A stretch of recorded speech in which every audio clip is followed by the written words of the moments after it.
Oh shit.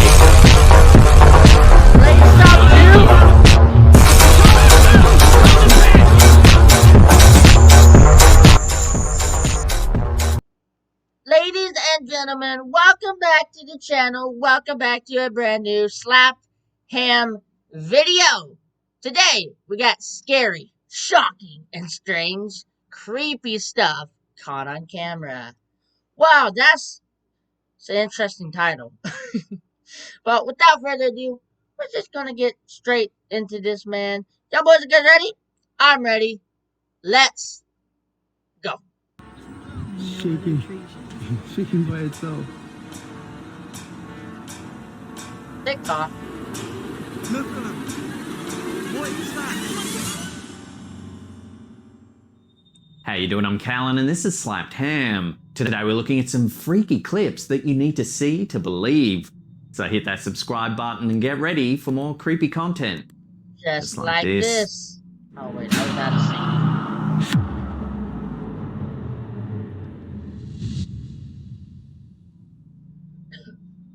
Our first clip of the day was sent to us by Elva Gonzalez. It's some security footage captured at his work. Take a look. Everything was going smooth and I felt something brush my leg. I don't know what it was. And I felt it right there. I looked down, I put my hand around like, what the hell was that? I moved the pillow and I thought I saw something. And then I'm like, what the hell was that? Gonzalez said he was busy at work when he thought he felt something brush up against his leg under the tattoo bench. I don't know what it was. And I felt it right there. I looked down, I put my hand around. You can see him looking around to see if there's anything there. And I thought I saw something. And then I'm like, what the hell was that? And I looked around like, did anybody else see that? Then I looked in there. But it was reached like, in there. there was a little thing like right hand. there. However, if you slow it down, you can actually see what appears to be a hand. It's right there.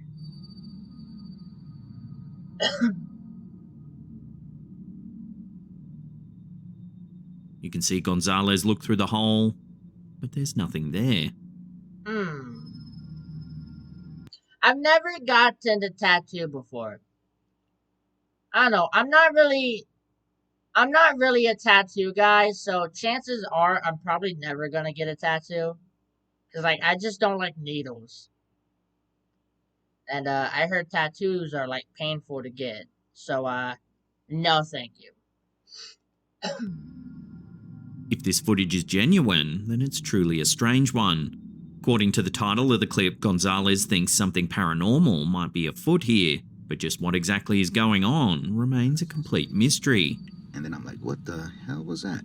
Gonzalez later messaged us saying that he contacted the man he had just tattooed prior to this sighting. He explained what had happened, and the man said in private that he had just participated in an 8-day ritual appeasing La Santa Muerte.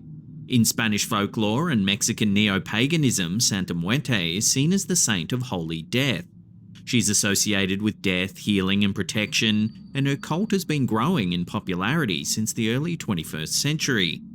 La Santa Muerte is You gotta watch out for those cults, man. usually depicted as a female skeleton dressed in a long robe holding a globe or scythe. She's often associated with colours such as white, red or black. Devotees of La Santa Muerte believe she can intercede on their behalf with God and other saints, and that she's especially powerful in matters relating to death. So could the 8-day ritual praying to the Saint of Death have something to do with his eerie hand and its sudden disappearance? Whatever the case may be, Gonzalez was so irked by the whole situation he told the customer to never return to his tattoo parlor ever again. That's crazy. I mean, hey, man, I don't blame you. Like, bro, you ain't, bro, like, why you gonna go and do a ritual and then come to my crib? Well, it's not his crib, but, like, his parlor. But, come on, man. I don't blame him, bro. I moved the pillow. Stay away from I rituals. thought I saw something. Like, And why? I'm like, what the hell It's so was that? unnecessary. Okay. There's that weird ad again. This next one comes from one of our viewers, Jack Bell. Bell wrote to us saying that he and a friend had recently captured some photos at an old pool hall in Stockport, Manchester, UK. The pair was standing at the front door at noon, waiting patiently for the hall to open up. Eventually, the manager unlocked the door and Bell and his friend went to the back of the building where there's a quiet section filled with snooker tables. Bell took a snap of his friend taking the first break of the day. He uploaded the snap to Facebook and thought nothing of it. However, a short while later, his mum commented on the photo, wondering who the ominous black figure in the background was. Confused, Bell took a look, and indeed, there's an unknown dark figure standing in the background. Bell and his friend were the only ones in the back room at the time, as the hall had only just opened for the day. Bell says there's only one door into this area and that they actually had to turn the lights on when they first arrived. They're certain that no one else was in the room at the time this photo was taken. Freaked out by the photo, the pair showed the manager the snap. The manager said that a lot of staff don't like opening or closing the building because they often feel like someone's watching them, or they catch a dark shadowy figure out the corner of their eyes. But when they look around, there's no one ever there.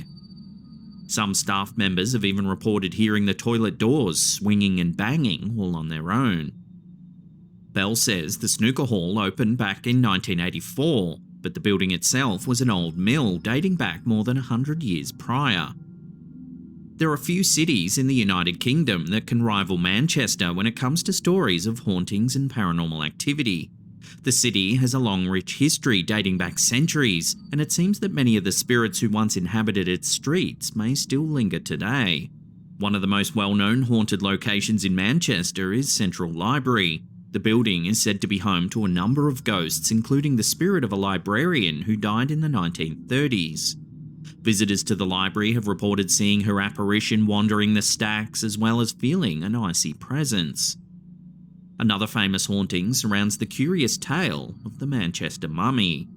Hannah Beswick was an affluent woman who, like many of her mid-18th century contemporaries, had a pathological fear of being buried alive. At the time, I'm kind of scared of getting buried alive too. If I'm being honest. Premature burial was rife as there were many medical uncertainties about the final signs of death. After her passing in 1758, Hannah Beswick's body was embalmed and kept above ground in an old clock case at Dr. Charles White's home in Sale, Manchester. Eventually, her body was donated to the Museum of the Manchester Natural History Society, where she became known as the Manchester Mummy. Now, here's where things get a little spooky. Before Beswick died, she told her family that she had hidden a large sum of her fortune in a secret location. However, she died before she was able to tell anyone where exactly she had hidden her gold. After she died, her palatial estate, Birchen Bower, was converted into workers' tenements. Years later, many residents living in the converted building claimed to see a strange woman in a black silk gown wearing a white cap. They said the woman looked exactly like Hannah Beswick. The witnesses claimed that the figure would float eerily through the parlour, then vanish at one particular flagstone. It's said that this sighting would take place time and time again. Then a few months later, when renovations were taking place to install a new loom, a weaver discovered a hoard of gold stashed under the flagstone, right where Beswick's apparition would allegedly disappear. Years later, the entire building was demolished to make way for a factory, and even then, workers reported seeing a strange lady dressed in black walking through the yard. So then, there appears to be no shortage of paranormal stories lingering in the old streets of Manchester. Could our viewer, Jack Bell, have snapped his own piece of history with this eerie Shadow Man sighting? Take another look and decide for yourself.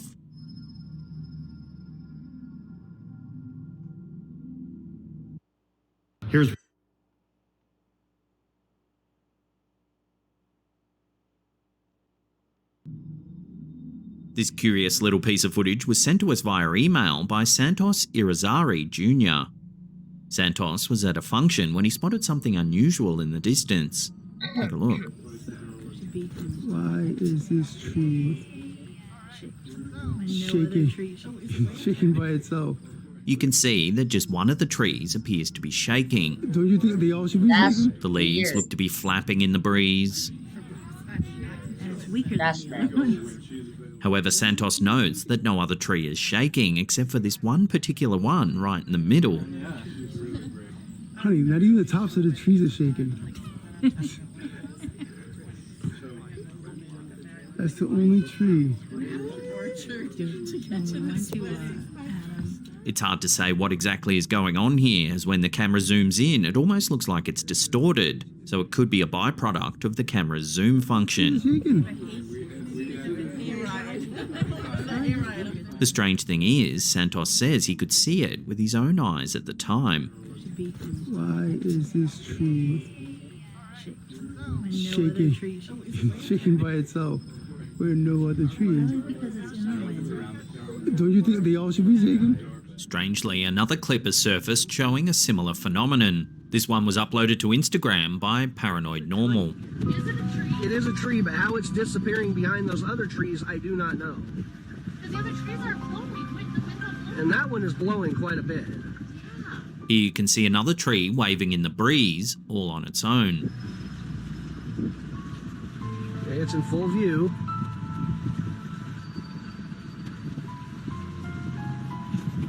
We gotta get as close as we can. At one point, the leaves even seem to shift colour. That is tripping me out. I know. Again, all the surrounding trees don't seem to be moving at all.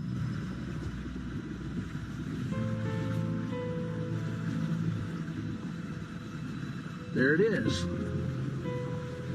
So what do you think's going on in these two clips? Why are both trees waving in the breeze when the rest of them aren't? Love to hear your theories on this one in the comments section down below. Why is this tree shaking? Shaking by itself, where no other tree is. This next weird piece of footage was uploaded to Twitter by Sitio Paranormal. Shows a young woman practicing a dance in front of the camera. It's all fairly normal until this happens.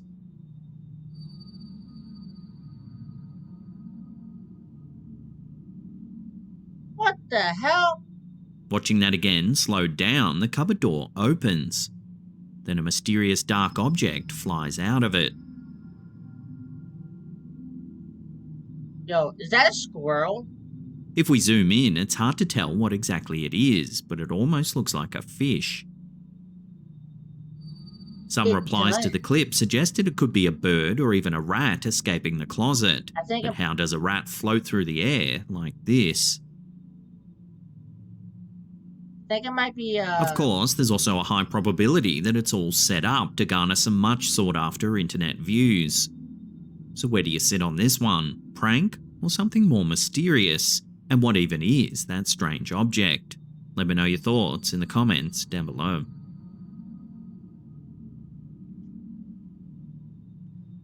I think it might be a rodent. Before we take a look at some fascinating UFO sightings that have taken place in the UK, remember to hit that subscribe button, then tickle that little bell icon there and turn on all channel notifications. That way you'll be in the loop every time we drop our scary and mysterious videos. Do the same for me. UK residents have spotted an unidentified aerial phenomenon while out on a hike, and it's prompted discussions of aliens visiting Earth. In late September 2022, Sam Eager Gibbons was out walking with his kids in Thurfield Heath in Hertfordshire when he spotted something bizarre in the sky. Take a look. Oh my Autobots God, are guys, coming. You are looking. I don't know what you're looking at, but they're UFOs. If ever there's an unidentified flying object, that's that. Can we go that way? Can we go that way? As dusk settled in, the family had just left a wooded area of the hiking trail Oh. when they spotted an unidentified object flying in the air. Look at them. Yo, What is that? what? Come on, quickly go that way a bit. The family can be heard questioning whether it's a shooting star, saying it couldn't possibly be a plane either. That ain't no That's shooting shooting star. No. What kind of It's going shooting up and star down. have What you is seen, that? bro? That's not a plane. What kind of a shooting star goes What is up? that? Whatever the object is, it darts about in the air in an erratic manner. What on earth is that? Someone else shooting out in front of it now. There's two of them. Whoa, whoa, whoa. At one UFO, point, man. the two objects Or appear to spin UFOs around with each an other. as a multiple. Wow. Look at them. They're twirling. Can you see that? It's gone. They've They just were gone into like- the clouds. And the back. I must say, it's refreshing seeing such steady camera work for a sighting like this. Normally, witnesses start flailing their cameras about like they're mixing up a batch of shake and bake. Look at that! Some commenters suggested it could be a plane with fireworks attached to its wings performing aerobatic maneuvers. Some companies provide this service for weddings and other large events. I mean, However, some viewers just couldn't get over how maneuverable the object is, saying it couldn't possibly just be a commercial plane. Look at them! Yeah, they What move is a that? bit Come on, too quickly, go that way a smoothly bit. to be a plane. Yeah, go where you want, mate. I'm running over. But I'm on the golf course. That's... Phew.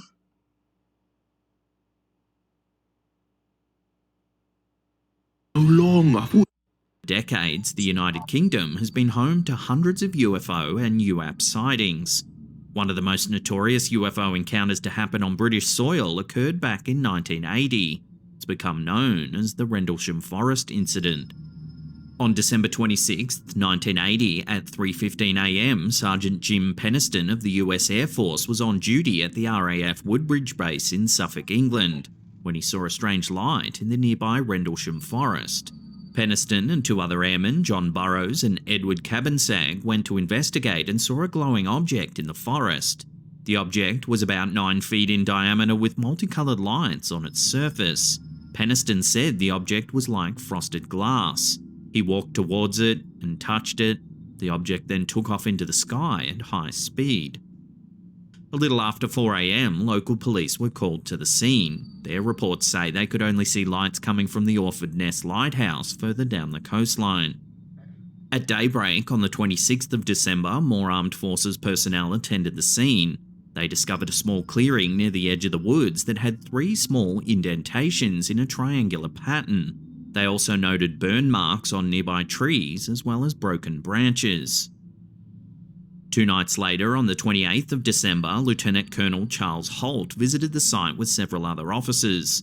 They took radiation readings and discovered higher than normal levels in the area where the small triangular pattern had been left. The entire December 28 investigation by Lieutenant Colonel Charles Holt was recorded on tape. Some years later, the British Ministry of Defence declassified the audio document and it was released to the public. It's the early hours of the morning. Take a listen as Holt and his team come up on what they describe as a blast site. This is after the number 1 indentation where we first got the strongest reading. Yeah, it's similar to what we got in the center.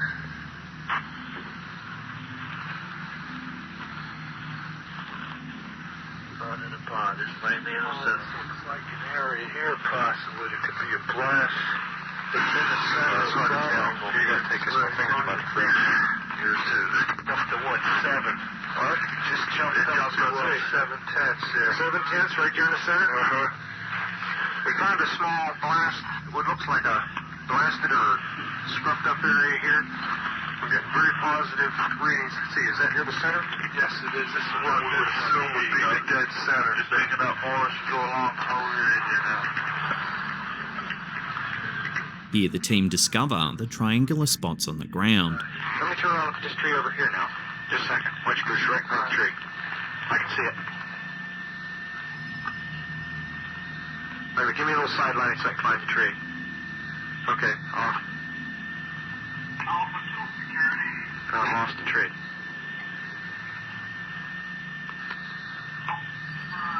Okay, stop. Right on. Hey, this is eerie. This is strange. Here, somebody want to look at the spots in the ground? Whoops, watch your nose. Things get more and more eerie as the officers report farmyard animals making some strange noises before spotting some unidentified lights in the distance. Take a listen. Looking directly overhead, one can see an opening in the trees plus some freshly broken pine branches on the ground underneath. Looks like someone came off about 15 to 20 feet up. Some small branches about an inch or less in diameter. 0148, we're hearing very strange sounds out of the farmers' barnyard animals. It's very, very active, making an awful lot of noise. This is a pigmentation. You just saw a light where? Wait, where? Right in this position here, straight ahead. in between the tree. There it is again. Watch, right ahead off my flashlight there. So there it is. Hey, I see it too. What is it? We don't know, sir. So can I get some? Yeah, it's a strange, small red light. You'll see maybe a quarter to half mile, maybe further out. I'm going to switch off. The light is gone now. It was approximately 120 degrees from the site. Is it back again? Yes, sir. Oh, that's the flashlight set. Let's move out to the edge of the clearing so I can get a better look at it. See if you can get the star scope on it. The light's still there, and all the barnyard animals have gotten quiet now. Yeah, we're heading about 110 to 120 degrees from the site out through to the clearing now. Still getting a reading on the meter. About 2 clicks. Meter's count 3 to 4 clicks, getting stronger. In this final segment, we hear Holt and his team describe the sighting in more detail. We're about 150 or 200 yards from the site. Everything else is just deathly calm. There is no doubt about it. There's some type of strange flashing red light ahead. There's yellow. I saw a yellow tinge in it too.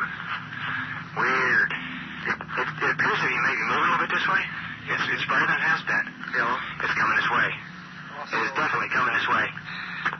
Pieces of it are shooting off. There is no doubt about it. This is weird. To the left. Yeah, definitely moving left. Two lights. One light to the front, one light to the left. Keep the flashlights off. There's something very, very strange. Keep the headset on. See if it gets any stronger. Okay.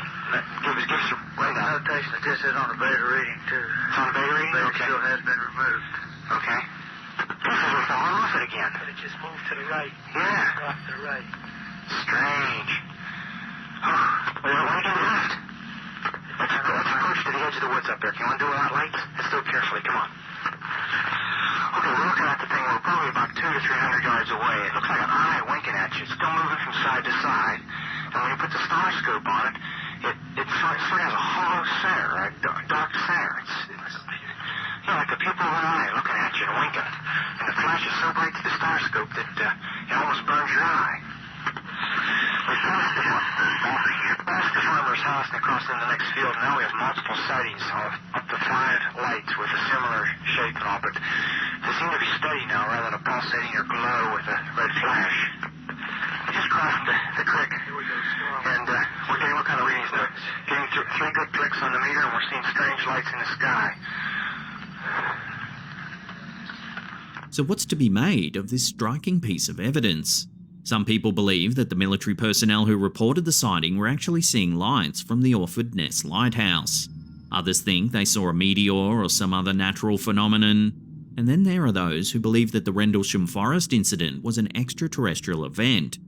Ultimately though, no one knows for sure what happened that December night, but it's certainly an intriguing story. The Rendlesham Forest incident is one of the most enigmatic UFO sightings in history. While there are many theories about what actually happened, the true nature of the event remains a complete mystery. Regardless of what really happened, the incident has had a long-lasting effect on those who witnessed it, and continues to fascinate people from all over the world. Told you, man.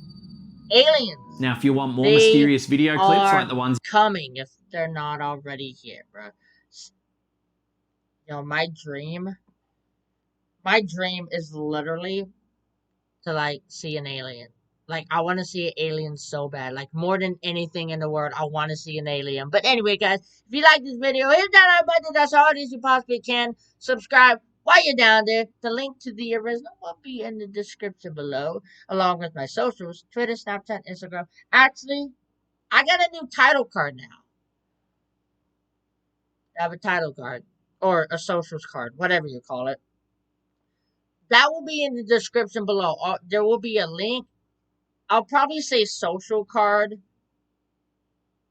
or social media card and then put a link to it. But anyway, you just click on that link and it's like a title card with TikTok, Instagram, Twitter, YouTube. It has those 4.